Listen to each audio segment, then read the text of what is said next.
talking about wisdom, we're talking about developing wisdom as the real work of assessing our past to build a bridge to a dynamic future. Wisdom strengthens our courage. We have to admire our emotions. We don't have to like them all the time, but there has to be some overlying admiration, right? Then we can sort of focus on them as guides, signposts, and navigation compasses, because they really are messengers. Yeah. They are used to guide us either towards or away from something. Now, we've gotten into more of a physical, dimensional judgment, like bad emotions, good emotions, and that. But the gift is really emotions, and that resides mostly in the body, starting as feelings, but expressed with energy and motion. And there's a way that we can really live life on a different level when we get in there and make friends with all of the emotions. You know, if you think about grief as a whole, grief is literally just love misplaced. And so think about something that you loved and you misplaced it. So, you know, people don't equate there's something. Here's how I'll tie it in. So there's something called disenfranchised grief, right? Okay. So what disenfranchised grief is that's basically society saying how you feel, you should not grieve that. So an example of that is like having, you know, everybody's talking about the abortion, right? If you had an abortion, you should not be able to grieve that because you made that decision, right? Or if you had an ex from a long time ago and they passed away, you haven't talked to them in years, but you have this heavy feeling inside of you, you should not be able to do that, right? I'm huge on momentum. That's one of my favorite words. So it's like, will this decision help me accelerate my momentum? So for example, if I'm considering hiring a coach, I don't necessarily look at cost, so to speak. I'm more so looking at, based on the vision, again, it goes back to the vision, will this help me accelerate my momentum towards the vision? Because it's all about speed, right? So it's about, okay, based on where I'm looking to go, how can I close the gap of how I get there faster? So I'm always looking, okay, based on this decision, it's going to help me move faster. Now, also indecision is also a decision. So indecision, now you tie into opportunity costs. So by me not making this decision, it's costing me money and it's costing me momentum because of the exponential opportunity cost that comes with that. Yeah. Whether we went through it or not, we have the life experience and the actions and decisions we've taken to use as data to make the next conscious step. We know that everything we've been through counts, it all counts, and that the body of knowledge and the principles that develop within a society or a period of time can be the beginning of how we know wisdom for ourselves.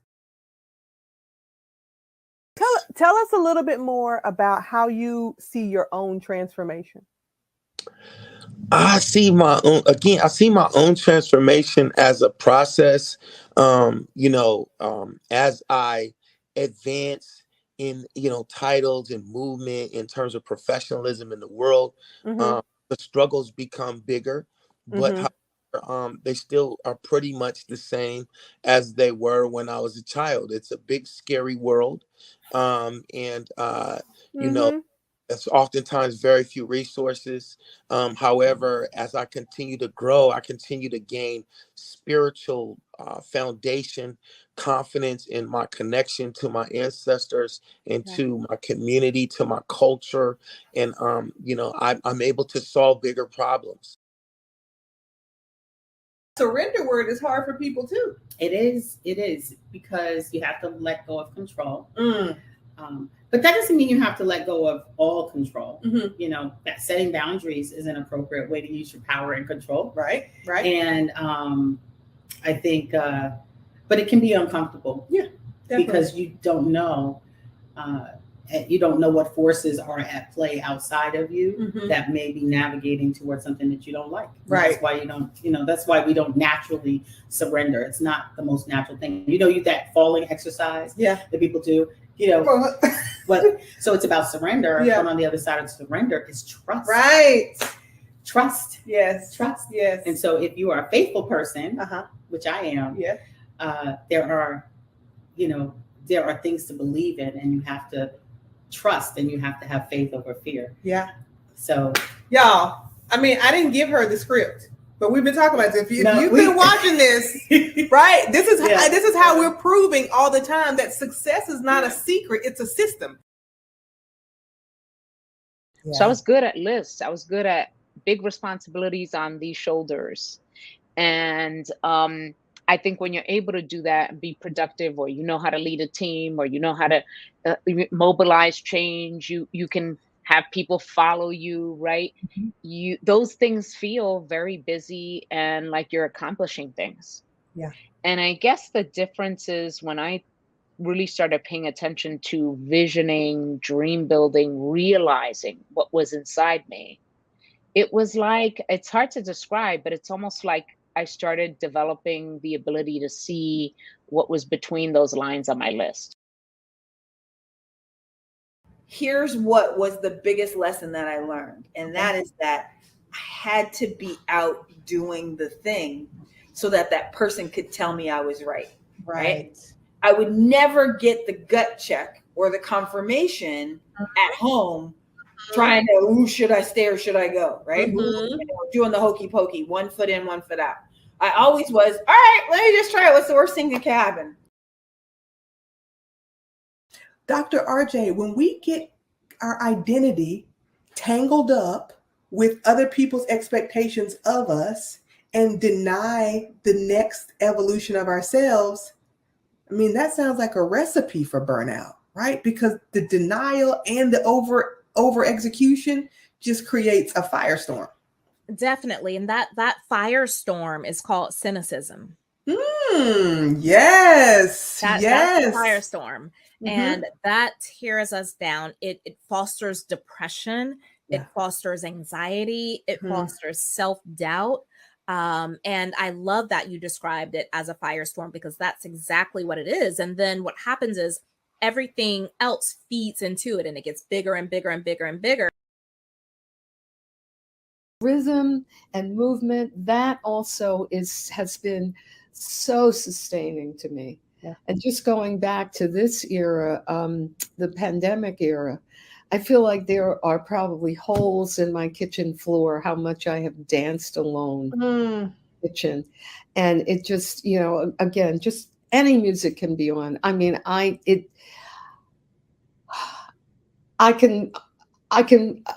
feel like I can relate to anything that has rhythm. Yeah.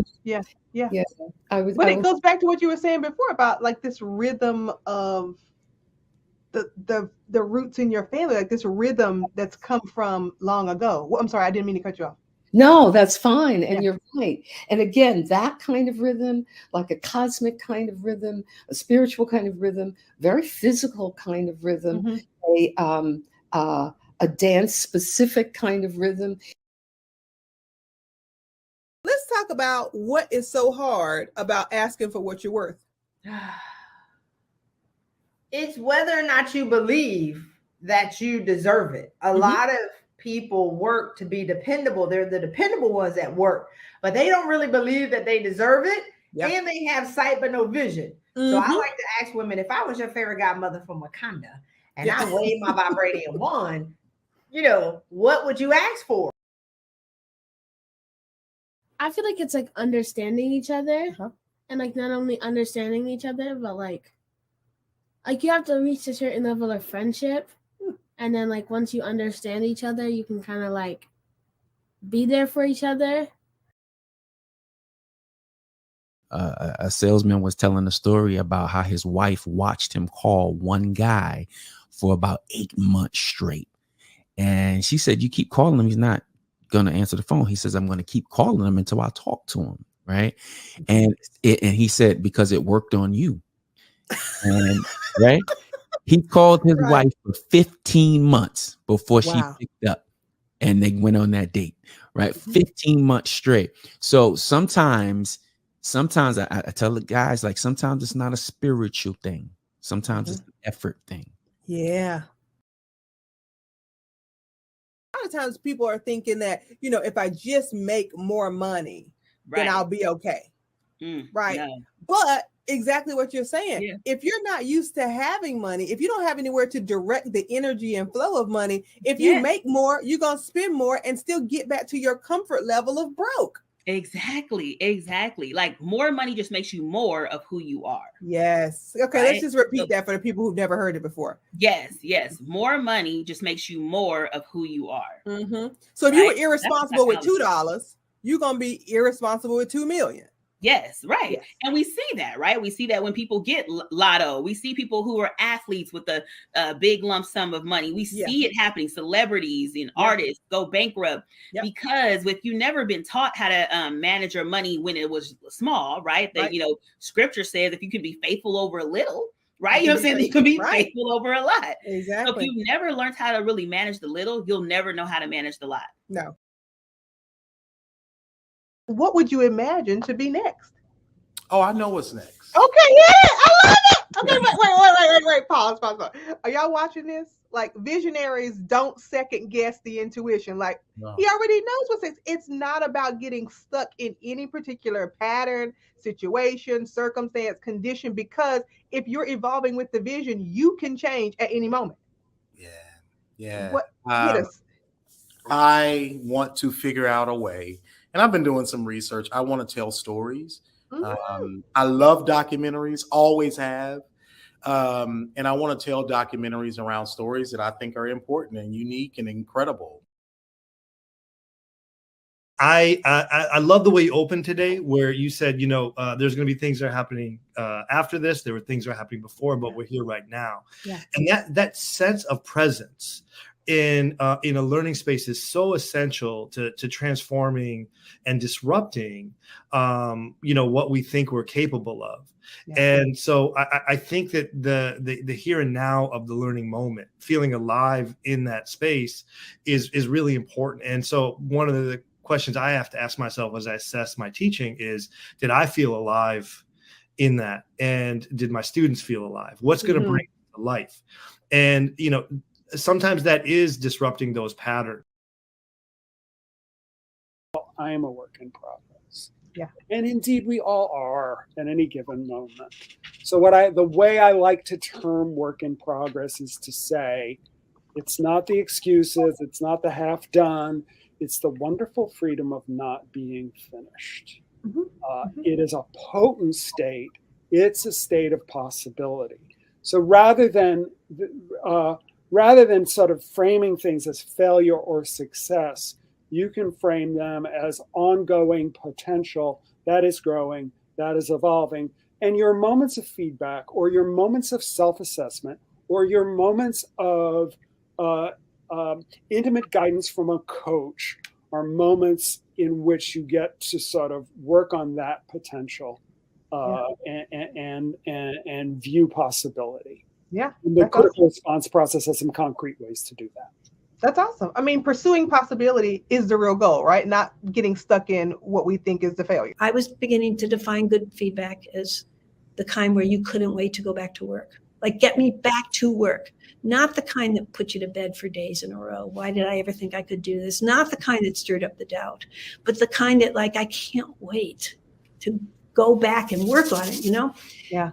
I ask people, what I know they've all had that experience. What was going on in their lives? And I heard over and over and over again the same kind of things, which I then sequenced and took it back to Alternate Roots and to another dance festival, the Colorado Dance Festival, and said, okay, you guys, let's try it. I got a commitment from both of those institutions to give it a whirl.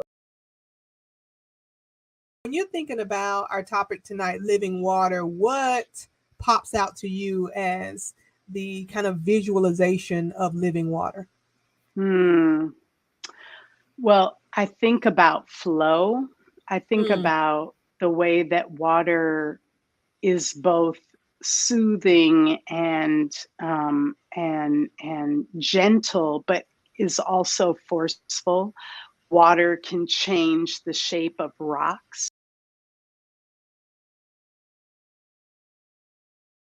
Really, I've worked on a lot on myself, how to lead instead of control, the tone of my voice, creating more trust in myself, finding my voice. And that created another business for myself, which is a clothing store across the street in Middlebury, which has been phenomenal. And I've been able to have college students work there that I can mentor and lead.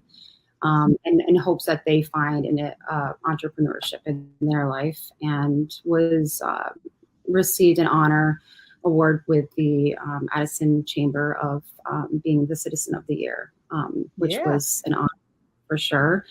And just being more present in my family's life, more present with my children, happier, and learning how to shut off work versus family time.